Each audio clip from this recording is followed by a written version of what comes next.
제임스 알렌이라고 하는 사람이 이런 말을 했습니다.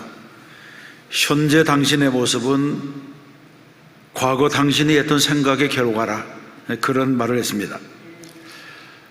여러분은 이 말에 동의를 하십니까?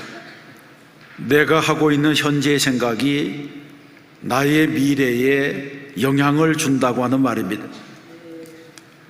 그렇습니다. 성공한 사람들은 생각을 중요시했습니다.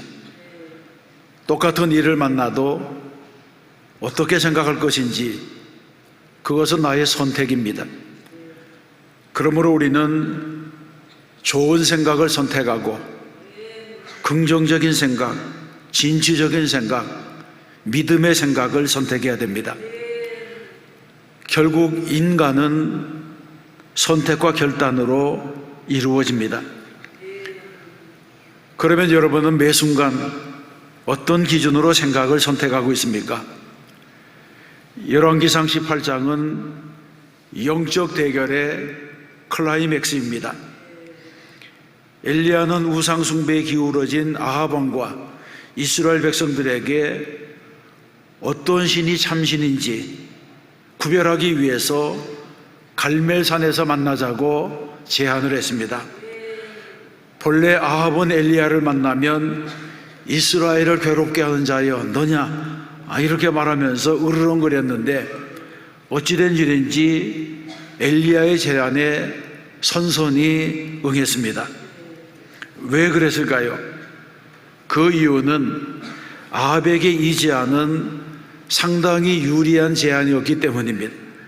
갈멜산은 바알의 본거지였습니다. 홈그라운드의 경기를 마다할 팀이 어디 있겠습니까?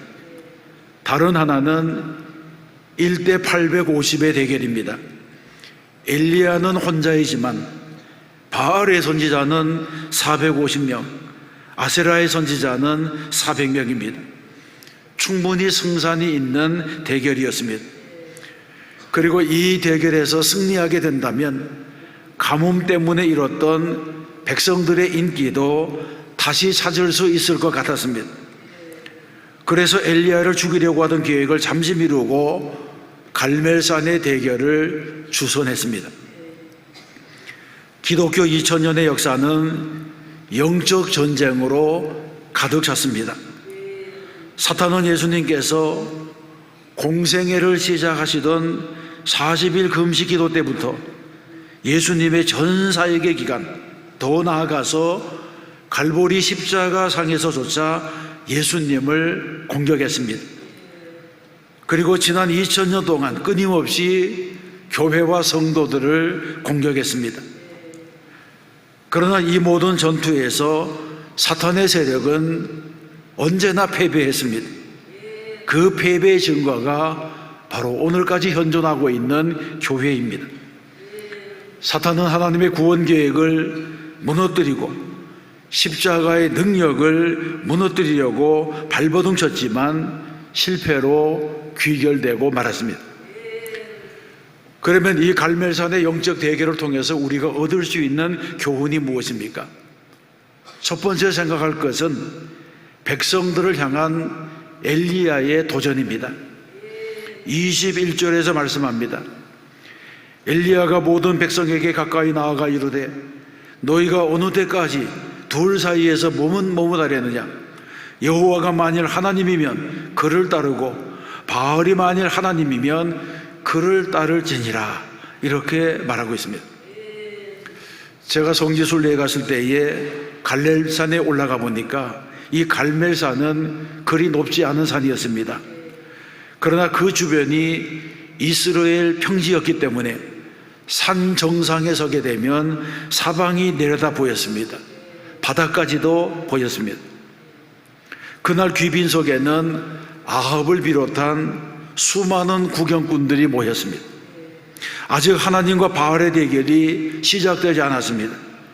그때 엘리야가 담대하게 너희가 어느 때까지 머뭇하려느냐 이렇게 꾸짖었습니다. 그러나 이 질문에 아무도 대답하는 사람이 없었습니다. 묵묵부답이었습니다. 여기에서 머뭇머뭇하다고 하는 말에는 절름거린다고 하는 뜻이 있는데, 이것은 바로 이스라엘의 상태를 보여주는 말입니다. 이들은 두 마음을 품고 있었습니다. 한 발은 바알에게, 한 발은 하나님께 걸쳐놓고 살았습니다. 그래서 절뚝거릴 수밖에 없었습니다. 하나님은 이런 사람을 싫어하십니다. 야고보서 1장에 보게 되면 이런 사람을 가리켜서 두 마음을 품어 모든 일에 정함이 없는 자라고 했습니다. 이런 사람은 믿음에 따라 움직이지 아니하고 계산에 따라 움직이게 됩니다. 시류에 따라서 움직이게 됩니다. 하나님께서 이스라엘 백성에게 주신 첫 계명은 너는 나 외에는 다른 신들을 내게 두지 말라. 너를 위하여 새긴 우상을 만들지 말고 그것들에게 절하지 말고 그것들을 섬기지 말라고 하신 명령입니다. 그리고 부연해서 설명하시기를 나 내 하나님 여호와는 질투하는 하나님이시라, 이렇게 말씀했습니다. 여기서 질투하신다고 하는 표현은 얼마나 생생한 표현입니까? 그래서 성경에서는 우상 숭배를 영적인 간음이라고 했습니다. 만일 배우자에게 다른 사람이 생겼는데 질투하지 않는 사람이 있다면 그것은 마음이 넓은 것이 아니라 배우자를 사랑하지 않기 때문입니다. 질투하는 하나님이라고 하는 것은 하나님께서 우리를 얼마나 사랑하신지를 보여주는 표현입니다. 하나님께서는 우리가 다른 신을 향하여 눈길을 주는 것조차 싫어하시고 다른 마음을 품는 것조차 싫어하십니다. 그런데 우리는 종종 하나님과 바알 사이에서 머뭇거릴 때가 있습니다. 이런 사람은 분명히 몸은 교회 안에 있어도 실생활에서 믿음에 따라 살지 아니하고 계산에 따라 살아가는 사람이라고 말할 수가 있습니다. 신앙의 이중성이란 무엇입니까? 신앙의 이중성이란 겉사람은 교인 같던데 속사람은 아직 변화되지 못한 사람입니다. 우리는 예수를 믿으면서 점집을 드나들거나 절간을 드나들면서 예불하거나 찬불가를 부르나 이런 일을 하지 않습니다. 외형적으로는 우리가 멀쩡히 신앙생활도 하고 교회생활도 열심히입니다. 스스로도 교인이라고 생각합니다. 그러나 두 마음을 품은 사람은 아무리 종교적일지라도 이 사람은 그리스도인이 아닙니다. 이런 사람은 항상 결정적인 순간에 머뭇거리게 됩니다. 기독교는 유일신을 믿는 종교입니다. 유일신 종교에는 중립지대가 없습니다. 하나님을 믿든지 잡신을 따르든지 십자가의 보혈의 공로로 구원을 받든지 아니면 자기 의에 매달리든지 양자택일밖에 없습니다. 우리는 내가 어디에 속했는지 자신의 소속을 분명히 밝히고 살아야 됩니다. 성도는 바울처럼 우리의 시민권은 하늘에 있는지라 거기로부터 구원하는 자 곧 예수 그리스도를 기다리노니 이런 고백을 하면서 살아가야 하는 것입니다. 만일 시류에 따라 계산에 따라 살아간다면 그런 사람은 믿음의 사람이라고 부를 수가 없습니다. 그러나 유감스럽게도 많은 사람들이 좁은 문과 넓은 문을 수시로 왕래하며 살아갑니다. 이렇게 살아가면 눈은 가자미와 같이 되고 발은 개처럼 되고 신세는 박쥐처럼 되고 맙니다. 자신에게 유리한 것만 선택하고 단물만 빨아먹고 이쪽 저쪽 옮겨 다니다 보면 남보다 더 잘 사는 것 같이 보일지라도 결국에는 사탄에게 이용당하고 하나님께 버림을 받게 됩니다. 바알의 신당에는 언제나 만원 사례입니다. 바알신은 아무도 거절하지 않고 누구도 거절하지 않습니다. 그러나 하나님의 성전에는 우상 숭배자는 사절이라는 출입금지 팻말이 붙어 있습니다. 그리스도인은 절대로 하나님과 우상을 겸하여 섬길 수가 없는 것입니다. 그러면 여러분은 하나님께 속해 있습니까? 아니면 세상에 속해 있습니까? 여러분의 주인은 누구입니까? 주님이 진정한 주인이십니까? 정말 우리가 하나님을 기쁘시게 하기 위하여 살고 있습니까? 이런 것이 오늘 우리에게 묻는 엘리야의 질문과도 같습니다. 너희가 어느 때까지 둘 사이에서 머뭇하려느냐? 여호와가 만일 하나님이면 그를 따르고 바알이 만일 하나님이면 그를 따를지니라 하는 이런 도전의 말입니다. 그리고 이런 도전은 오늘도 계속되고 있습니다. 내 마음이 확정되고 오직 하나님의 손에 붙들리지 아니한다면 우리는 언제나 머뭇거릴 수밖에 없습니다. 그래서 우리는 하나님의 손에 붙들려서 하나님과 동행하는 성도가 되어야 하는 줄로 믿습니다. 두 번째 살펴볼 것은 인간을 미혹하는 바알의 정체입니다. 바알은 가나안의 농경신입니다. 그런데 이스라엘 백성들은 본래부터 유목민이었습니다. 한 곳에 정착해서 농사를 짓기보다는 가축을 데리고 풀을 찾아 이리저리 유랑하며 살았습니다. 아브라함 때부터 그랬습니다. 그런데 이들이 가나안 땅에 정착하면서 농사를 짓게 되었습니다. 농경 문화를 경험하게 되었습니다. 그때부터 이스라엘은 가나안의 영향을 받아서 농사를 지으면서 농경신인 바알과 아세라를 받아들이게 되었습니다. 그들은 하나님을 목축의 신이라고 생각하고 농사 짓는 일에는 바알에게 신세를 지려고 했습니다. 그래서 한편으로는 하나님께 예배를 드리면서도 농사 짓는 일에는 바알에게 의지했던 것입니다. 이것이 우상숭배의 시작이 되었고 하나님이 미워하시는 일이 되었습니다. 사람은 예나 지금이나 당장 먹고 사는 문제에 부닥치면 쉽게 타협하게 됩니다. 왜 예수 잘 믿는 것처럼 보이는 사람들이 아들, 딸을 결혼시킬 때에 사주궁합을 보는 것입니까? 왜 평소에는 멀쩡하던 교인들이 이사를 가거나 개업을 하거나 혼인할 때는 길이를 묻는 것입니까? 왜 예수 믿은 지 오래되었는데도 습관적으로 팔자가 사납다, 재수가 없다, 전생의 죄다, 운명이다 이런 말들을 하게 되는 것입니까? 이런 말 속에는 바알 신앙의 뿌리가 있습니다. 믿음에 연약한 사람은 하나님을 믿으면서도 어떤 문제는 다른 곳으로부터도 해결할 수 있다고 생각합니다. 이것이 바로 바알 종교의 정체입니다. 교회에 다니지 않는 것이 아닙니다. 몸은 교회 안에 있지만 가치관은 세속적입니다. 신앙생활에는 익숙하지만 아직까지 결정적인 변화가 없었습니다. 그래서 믿음과 계산 사이에서 머뭇거리게 되는 것입니다. 바알 종교는 사업의 현장, 직업의 현장, 학업의 현장, 심지어는 자녀를 키우는 육아의 현장까지도 몰래 숨어 들어오게 됩니다. 바알 종교는 끊임없이 우리에게 그런 것까지는 하나님께 맡기지 않아도 된다고 속삭입니다.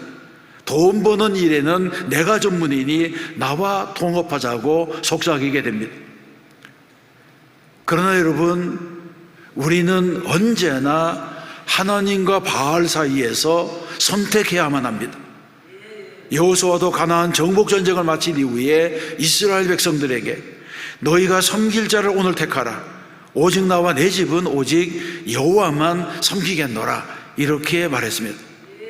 예수님께서도 마태복음에서 한 사람이 두 주인을 섬기지 못할 것이니 혹 이를 미워하고 저를 사랑하거나 혹 이를 중히 여기고 저를 경히 여김이라.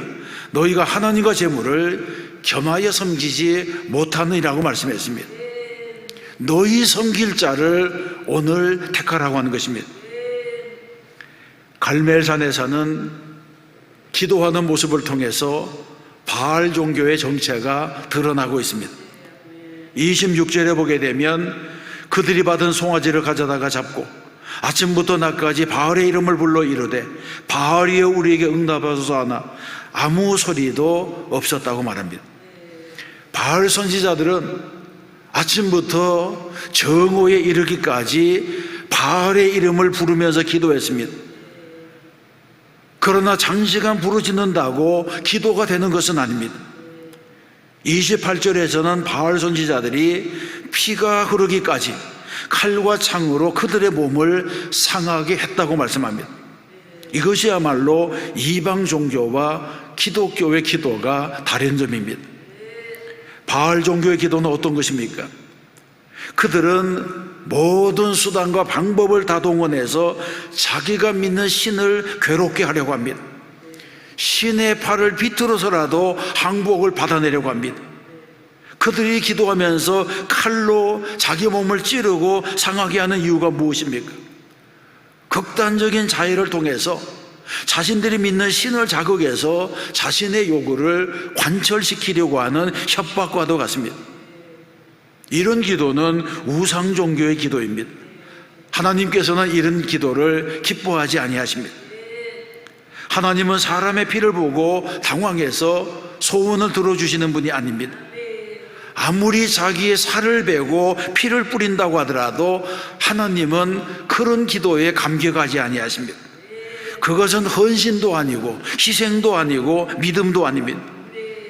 그러므로 우리도 역시 자기의 이기적인 욕심이나 고집으로 하나님의 뜻을 꺾어야 말겠다는 농성식의 기도를 해서는 안 되는 것입니다. 간절히 부르짖는 기도와 수단과 방법을 가리지 아니하는 탐욕적인 기도는 다른 것입니다. 바알은 인간이 만든 신입니다. 인간의 욕심을 위해서 만들어낸 우상입니다. 그렇기 때문에 하루 종일 부르짖고 하루 종일 기도해도 응답이 있을 리가 없습니다. 어떻게 무생물인 나무와 돌이 사람의 소원을 이루어 줄 수가 있겠습니까? 그러므로 성도들은 이런 바알의 신앙과는 결별해야 됩니다. 악한 것은 모양이라도 흉내내지 않는 성도가 되어야 합니다. 그러므로 우리는 믿음과 탐욕 사이에서 언제나 타협하지 않는 성도가 되어야 할 줄로 믿습니다. 그래서 몸도 마음도 육체도 영혼도 오직 하나님께 속한 사람이 되어서 하나님 앞에 바로 서는 성도가 되어야 하는 것입니다. 세 번째 살펴볼 것은 혼란 중에 선포된 엘리야의 메시지입니다. 21절 말씀을 주목해 보면 너희가 어느 때까지 둘 사이에서 머뭇머뭇하려느냐? 여호와가 만일 하나님이면 그를 따르고 바알이 만일 하나님이면 그를 따를지니라고 했습니다. 엘리야가 갈멜산에서 바알의 선지자들과 싸우는 목적이 무엇입니까? 그들을 멸망시키는 데 있습니까? 그렇지 않습니다. 엘리야는 이스라엘의 백성들이 하나님께 다시 돌아오게 하기 위하여 이 일을 하고 있는 것입니다. 그래서 엘리야의 설교는 도전적입니다. 너희가 어느 때까지 둘 사이에서 머뭇머뭇하려느냐, 이런 말로 지적하고 책망하고 있는 것입니다. 이 메시지에서 너희가 어느 때까지라고 하는 이 말은 하나님께서 그토록 오래 참으셨는데 도대체 어느 때까지 바알 종교를 섬기는 일을 계속하려는 것입니까? 언제까지 하나님과 우상 사이에서 양다리를 걸치려 하는 것입니까? 이제 양다리 인생을 청산하세요. 진심으로 하나님을 섬기고 하나님께만 집중하세요. 이런 메시지라고 볼 수가 있습니다. 이런 엘리야의 설교는 둘 사이에서 머뭇거리는 현대인들에게도 적용됩니다. 아마 우리 중에는 나는 교회에도 잘 출석하고 예배도 잘 드리고 봉사도 하고 헌금도 하고 신앙적으로 살려고 노력하기 때문에 바알 종교와는 상관이 없다, 이렇게 생각할 분이 있을 것입니다. 그러나 여러분, 습관적으로 교회에 출석하는 것과 하나님을 믿는 것은 다른 것입니다. 교회에 익숙한 종교인과 예수 그리스도를 나의 구주로 영접한 그리스도인은 다릅니다. 그래서 우리는 신앙생활하는 가운데 예수님을 인격적으로 만나야 됩니다. 그분과 영적인 교제를 해야 됩니다. 사울이 바울이 된 다메섹 경험을 가진 것처럼, 시몬을 베드로로 불러주신 주님의 부르심을 경험한 것처럼, 도마처럼 나의 주님이시오 나의 하나님이시니이다, 이런 고백을 하는 성도가 되어야 하는 것입니다. 이것은 바로 피조물, 새로운 피조물이 되는 존재가 변화되는 경험을 하는 것과도 같은 일입니다. 우리 가운데는 나는 바알을 따르는 추종자입니다, 이런 글을 이마에 쓰고 다니는 사람은 없습니다. 갈멜산의 이스라엘 백성들도 때가 되면 모두가 성전으로 들어가서 하나님께 예배하는 자들이었습니다. 그들의 문제는 하나님을 모르는 데 있지 않습니다. 하나님께 예배하지 않는 데 있는 것이 아닙니다. 그들의 문제는 종교적인 혼합주의에 있습니다. 문제는 하나님께도 예배하지만 다른 신도 그들이 섬겼다고 하는 데 있습니다. 우리도 마찬가지입니다. 혹시 우리 가운데 외적으로는 잘 믿는 것처럼 보이는 교인이지만 숨은 가치관이 하나님과 우상을 동시에 섬기려고 하는 머뭇거리는 신앙을 가진 것은 아닌지를 우리가 돌아보아야 됩니다. 그래서 우리는 여호수아의 고백을 우리의 신앙 고백으로 삼아야 됩니다. 여호수아 24장에 보게 되면 너희가 섬길 자를 오늘 택하라, 오직 나와 내 집은 여호와를 섬기겠노라, 이렇게 말씀하고 있습니다. 이 말씀에 우리는 아멘으로 응답해야 될 줄로 믿습니다. 사랑하는 성도 여러분, 신앙에는 회색지대가 없습니다. 믿음이 아니면 불신, 구원이 아니면 멸망, 천국이 아니면 지옥, 하나님의 자녀가 아니면 사단에게 속한 자가 됩니다. 아무리 듣기 싫어도 이것은 사실입니다. 그래서 엘리야가 권면합니다. 여호와가 만일 하나님이면 그를 따르고 바알이 만일 하나님이면 그를 따를지니라. 아멘. 이것은 이스라엘 백성들에게 진리를 택하고 영혼을 택하라고 권면하는 말씀입니다. 기독교의 특징 가운데 하나는 선택의 자유가 있다고 하는 것입니다. 인간은 기계적인 존재로 창조되지 않았습니다. 우리 모두는 인격을 가진 존재로 창조되었습니다. 그래서 성경에서는 본인의 의사와는 전혀 상관없이 무조건 믿어야 된다, 이렇게 강요하지 않습니다. 성경은 먼저 우리에게 하나님이 어떤 분인가를 분명히 알려준 다음에 선택권을 가진 인간에게 사랑으로 설득합니다. 여호와가 만일 하나님이면 그분을 따라야 한다고 하는 것입니다. 갈멜산 사건 중에서 가장 안타까운 장면은 엘리야의 설교를 들은 백성들이 말 한마디도 대답하지 아니하는지라고 한 이 부분입니다. 그들은 출애굽을 경험한 민족사를 통해서 하나님의 존재, 하나님의 구원의 능력, 하나님의 사랑의 속성이 무엇인지를 체험한 사람들이었습니다. 그러나 가나안 땅에 정착한 이후에 이방신들과 접촉하면서 종교적인 혼합주의, 도덕적인 적당주의, 세속적인 사고방식에 물들었습니다. 그래서 달이 가고 해가 갈수록 점점 영적 분별력을 잃어버리고 마치 화인 맞은 양심처럼 회색 신앙인이 되었다는 것입니다.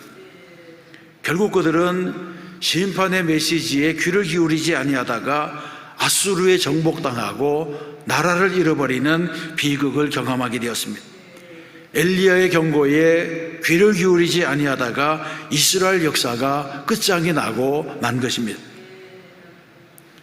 오늘도 삶의 현장에서는 바알의 목소리가 우리를 유혹합니다. 자꾸 우리에게 지름길로, 쉬운 길로 가자고 유혹합니다. 그래서 믿음으로 살려고 하다가도 이익의 문제에 사로잡혀서 계산으로 돌아가고 맙니다. 자주 영적으로 하나님과 바알 사이에서 머뭇거리게 됩니다. 이제 우리는 어떻게 살아야 되겠습니까? 바알이 주는 형통은 잠깐입니다. 그것은 미끼입니다. 물고기가 미끼를 물으면 미처 먹기도 전에 낚시꾼의 손에 잡히는 것처럼 우리 역시 사탄의 미끼를 물으면 사탄의 손아귀에 떨어지고 마는 것입니다. 우리 모두 내 마음속에 세워진 바알의 신당을 무너뜨리는 성도들이 되어야 할 줄로 믿습니다. 또 한 주간 믿음으로 살고 말씀대로 살아 승리하는 성도가 되시기를 주님의 이름으로 축원합니다.